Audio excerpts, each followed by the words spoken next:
Sa mga paksang napapanahon, ano man ang hamon ay may solusyon. Serbisyo publikong may kiliti, mga problema nyo mapapawi. Dito lang yan sa At The Moment with Aimee. At The Moment with Aimee. With Aimee na. At The Moment with Aimee. Tutok na saan ka pa? At The Moment with Aimee. With Aimee na. At The Moment with Aimee. Siya bahala. May awitan, may kulitan, may bistuhan. Talaga namang lahat ng alitan na pag-uusapan sa mga palitan. Siya na mamagitan sa mga balita. Di nagpapaiwan kaya sa pagsisilbi sa bayan. Siya palaging number one. Aba, syempre si Manang yan. At The Moment with Aimee. With Aimee na. At The Moment with Aimee. Siya bahala. At The Moment with Aimee. At The Moment with Aimee. At The Moment with Aimee. Sa pagsisilbi sa bayan. Siya palaging number one. Aba, syempre si Manang yan. At The Moment with Aimee. With Aimee na. At The Moment with Aimee. At The Moment with Aimee. With Aimee na. At The Moment with Aimee. Siya bahala.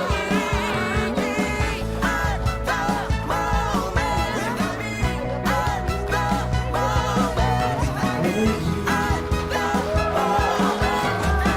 Isang magiting na hapon, mga kababayan, siksik, liglig at umaapaw na kwentuhan, talakayan at kasiyahan ang naghihintay na rito sa ating lahat sa araw na ito. Dahil tuwing Sabado ng hapon, lagi ninyong pakatatandaan, aksyon, tulong, misyon. Yan ang ihahatid namin sa inyo. Lahat ng mga sagot sa mga tanong na ano ba ang latest? Ano ba ang hottest topic? Ano ba ang uso? At the moment, kahit ano pa yan, basta involved ang bayan, kailangan magka-moment yan. Ayan! Kasama na naman natin sina Ella Cruz at Julian Trono, ang ating hyper-energetic lovebirds na laging handa sa diskusyon, laging handa makinig, laging handang, teka nga, ano ba nangyari? Lagi na lang kayo nag-aaway. Hi, Sen! Magandang hapon po! Ay, good afternoon, Sen. Oo. Sen, ito kasi si Julian eh. Oh. Inaaway ako. Eh, Ha? kasi kami magkasundo dun sa i-reply sa mga followers namin. Hindi kasi ganito po yun, Sen, ano? Marami po kasi mga followers na nagko-comment sa amin kung ano daw yung mabilis na remedy sa mga sakit-sakit ngayong summer. True. Anong sakit-sakit? Eh, di ba, Sen? Gaya ngayon, magsa-summer na, ang dami na naman nauusong sakit. Kaya, ayan, ang dami po nagtatanong, ano daw gagawin nila? Di tsaka, Sen, ang dami po nagsusulput ng mga bagong sakit, yung mga kati-kati, yung mga Mas ganun, balat. Oo, kung ano-ano. Nakakabahala talaga, Sen. Sobra po. So, ang dami rin pong lumalabas na ganito daw yung remedy nito, ganito daw. Ang dami, di na namin alam kung anong gagawin, nakakalito na. At ang nakakabahala doon, Sen, hindi po alam ng henerasyon ngayon kung legit ba o tama yung mga True. remedies na yun. Say mo, Sen. Ay, sige. Magandang topic yan sa ATM. As Asday thy manang? manang, Pwede rin, pero dalawang manang ang tatanungin ng ATM. Ano ang tama at mali? Sa aming pagbabalik, sasamahan muli tayo ng Yaya Ilocana. Sikat na kasambahay mula sa Made in Malacanang, Manang Biday! Ayan! Manang Biday! Ayan! Manang Biday! Dito lang yan sa At The Moment with Aimee! Yay!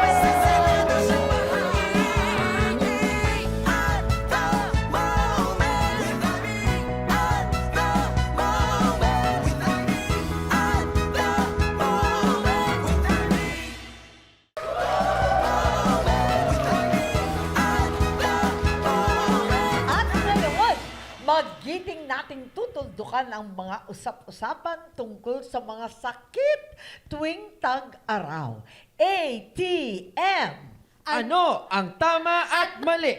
Ayan, ATM ang truths and myths tungkol sa mga summer sakit. sasabihin namin ni Julian ang sakit? At ibibigay ni Manang Biday ang kanyang remedyo o medyo remedy. Aalamin natin ang pulso ng taong bayan. At hahatulan ni Senator kung tama o mali. Truth or myth ang ating nakasanayan. Unang sakit.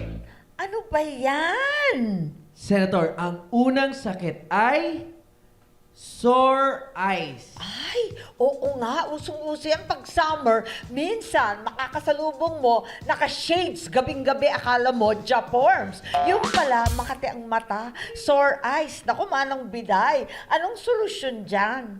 Ay, nako. Etong solusyon ko dito, minaanak ko pa to dun sa aking mga kanunununuan, yung aking mga lolo tsaka mga lola. Ito, kapag may sore eyes, hindi ba namumula, nangangate, pagkatapos Oo. nagmumuta, Namumuta. nagluluha, ganyan. Kailangan bumalik ang puti. Oo. Itong solusyon ko, puti. Okay? And it is still the best for babies and also the best for sore eyes. Ang ating gamot dyan ay ang gatas ng ina! Ah, Tama o mali? Tama? Tama. Tama? Mali! Maling-mali! Sabi sa akin ng doktor na kaibigan ko, ang gatas ng ina ay talagang masustansya. Pero wag naman natin gamitin panggamot sa sore eyes. Baka lalong magdulot ng impeksyon. Ang tamang gamot sa sore eyes ay antibacterial eye drop. At ang sore eyes ay kusang gumagaling pagkalipas ng 1 hanggang sa 2 linggo. Manang Sen, yung kapitbahay namin laging mapula yung mata. Ako, iba naman yata problema nun, ha? Naku, Manang Biday, huwag na natin yung pag-usapan. Eto na lang, ang susunod na sakit ay sunburn! Ay, sunburn! Ay, nako, kapag ka mainit na ganyan, ganyan ang nangyayari sa akin kapag ka nagluluto ako, nagbaburn. Oo, Nagbaburn, napapaso. Iba naman yun, sunburn. Ganun pa rin yun. Burn pa rin yun. Yabang paso. naman ito. Di ba Oo. sakit ng mistisa yan? Ay, Parang ko di naman uso pong sa mistisa Ilocana. ako, Di di ba? ba? Ay, nakaw. Ay, ano ang gamot sa paso? I will tell you. Ano? Ano? Ah! Yan! Oh. Toothpaste. Meron pang mint ito. Di ba tama? Oh, tama. Mali! Tigil-tigilan na nyo yung paggagamit ng mga toothpaste sa mga burn-burn. Dahil ang tamang solusyon sa sunburn ay ang paggamit ng aloe vera o moisturizer na may aloe vera. At kung wala ka naman ito, ang pinakamadali cold compress sa sunburn. Ayan, kasama ng sabila yung cactus ba? Marami Oo, tayo marami nun. tayo nun. In fairness, Pala ayan, yun. pipitas-pitasin, ice na. Okay, Sen, ang susunod naman sakit na ating pag-uusapan ay pigsa. Aray ko, Diyos ko. Mainit-init. Ang sakit niyan. Alam niyo, naalala ko noon nagkaroon ako ng pigsa. Ay, alam mo ang ginawa ng nanay ko? Ito ang solusyon. Alam kong dito kayo sa lahat sa studio at mga nanonood dyan. Alam ko na alam na ninyo na ang solusyon sa pigsa ay ang bote! At hindi lang basta bote dapat bote ng gin. Oh, gin Kasi- bulag forever. Ganito yan, Sen. Yung nanay ko noon, kapag meron akong pigsa, paiinitin niya yung bunganga na yan ng bote. Pagkatapos, pag mainit na mainit niya, ganyan niya doon sa mata ng pigsa. Ganyan, aray ko ang sakit. Pero lumalabas na yung mata. O, tama ba ako? Tama! Nako! Mali!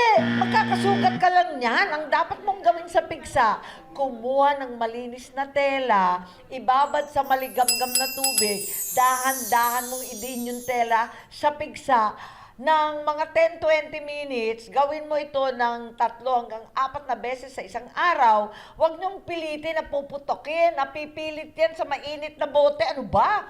Delikado. Dahil tatalon-talon at lilipat-lipat yang maniwala kayo sa akin. Kasi pag pinersa ninyong iputok yung pigsa, lalala at magkaka-impeksyon. Ano ka ba? Manang biday. Huwag na yan. Yan. Afraid. Ano naman pag may Bungang araw! Bungang araw. Nagkaroon din ako niyan, Sen.